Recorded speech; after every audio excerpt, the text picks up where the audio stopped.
Our next story is about school, the place where you get rid of all your extra apples. Right now, there's a big movement among conservatives to protect children from being exposed to liberal ideas in school.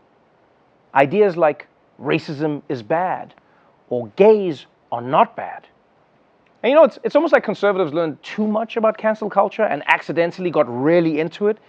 You know, like sort of how when you start hate watching a Real Housewives show and then 7 seasons later, all of a sudden you're like, I know Ramona and Sonia say they're best friends, but would you talk about your best friend like that behind their back? Come on.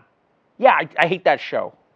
And now this issue has been injected into the Virginia governor's race with a striking new TV ad from Republican candidate Glenn Youngkin. As a parent, it's tough to catch everything. So when my son showed me his reading assignment, my heart sunk. It was some of the most explicit material you can imagine. I met with lawmakers. They couldn't believe what I was showing them. Their faces turned bright red with embarrassment. They passed bills requiring schools to notify parents when explicit content was assigned. I was so grateful. But then Governor Terry McAuliffe vetoed it twice. He doesn't think parents should have a say. He said that. He shut us out. Whoa. What were these kids reading? Was this first grader reading 50 Shades of Grey?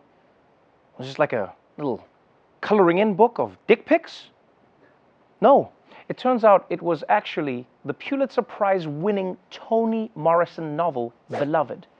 And also, it wasn't a young kid. It was a high school senior in an AP English class. And I'm sorry, guys, but any parent who thinks their 17-year-old son's school assignment is too explicit, they need to check out his browser history because, trust me, he can handle it. And this shows you that the real dangerous ideology in America isn't conservatism or liberalism. It's helicopter parenting.